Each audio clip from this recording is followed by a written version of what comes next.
자, 여러분 안녕하세요. 신촌홍입니다. 이번 영상은 몇 개월 전부터 민주당에서 추진하고 있는 공정경제 3법에 관하여 이야기를 해볼 생각입니다. 이따금씩 뉴스에서 보이는 내용이죠. 자, 그 중에서도 상법 개정안에 감사위원 분리 선출제 도입이 가장 큰 문제점이라 생각이 돼요. 이 점을 좀 쉽게 다뤄보려고 합니다. 일단 개정안의 명분은 기업의 대주주가 제왕적 경영권을 가지고 있으므로 이를 견제할 대다수 감사위원들이 대다수의 의결권을 가진 대주주 의결권과 특수 의결권에 의해 대다수가 선출이 되어 경영의 투명성과 재벌의 전횡을 막을 수 없으므로 적어도 한 명 이상을 분리 선출하는 제도가 필요하다는 겁니다. 이것들은 원래 명분은 그럴듯하죠. 우선 간단한 배경지식 차원에서 기업의 주주총회에서 선출하는 이 감사위원이 기업에서 어떤 권한을 가지고 있는가에 대해서 살펴볼게요. 일단 의자 좀 바꿔보겠습니다. 허리 아파 뒤지겠네.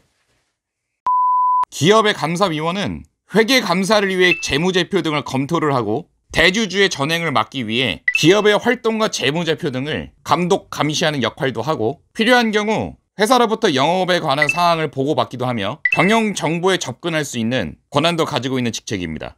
감사위원이 기업 경영에 미치는 영향은 엄청난 거죠. 이렇게 중요한 감사위원의 자리를 두고 상법 개정안이 법안을 통과를 하면 우리나라의 경제성을 좌지우지하는 기업에게 어떤 피해를 주는 설명을 드려볼게요. 현재 우리나라 기업에서는 사외 이사들 중에서 선출을 하고 있다는데요. 기업에서의 의사결정은 주주총회의 의결수에 따라서 결정되게 되지요. 우선 여러분들의 이해를 돕고자 예시로 하나의 상장기업을 만들어서 설명을 해볼게요. 대주주 10%, 특수관계인 10명분 해서 30%, 해지펀드 30%, 소액주주 30%의 지분율을 가지고 있는 상장회사가 있다고 예를 들어봅시다. 이 기업은 상법 개정안이 통과하기 전엔 대주주와 특수관계인 10명분의 의결권은 각각 3%가 적용이 되어 33%의 의결권을 행사해서 회사가 선임한 사회 이사 중에서 감사위원을 선출할 수가 있었어요. 하지만 이 상법 개정안이 통과를 하면 대주주와 특수관계인의 의결권을 합산 3%로 통제가 되어버리는 겁니다.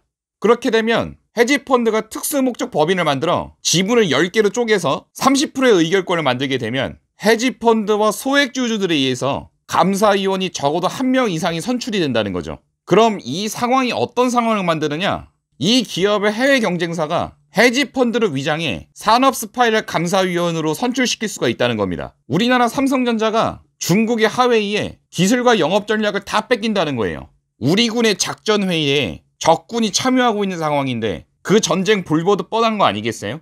귀를 열고 눈을 좀 크게 뜨셔야 됩니다. 감사위원 한 명을 선출을 해서 기업의 투명성과 재벌의 전횡을 막는다고? 보통 기업의 감사위원이 3.3명 정도 선출된다는데 그중에 한 명이 선출된다 그게 기업이 투명해지니? 또 다른 이사의 수가 한 기업당 평균 7명 이상이라 충분히 견제가 가능하다는 거 니들도 원래 알고 있잖아.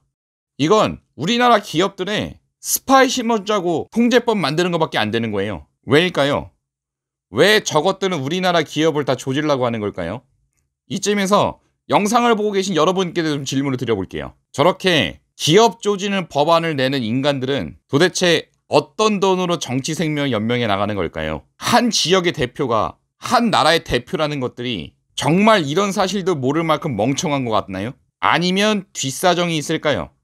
이렇게 기업을 조져서 저들이 얻는 것이 뭘까요? 만약에 스폰을 받아 저것들이 정치질을 하고 있는 것이기 때문에 스폰을 대준 그 어떤 세력, 어떤 인간들이 저들에게 사주를 하는 것이라면 그 세력들은 어떤 집단이고 그 세력을 도와주는 나라는 어떤 나라일까요?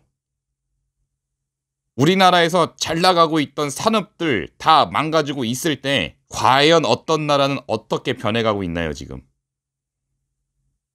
이상입니다.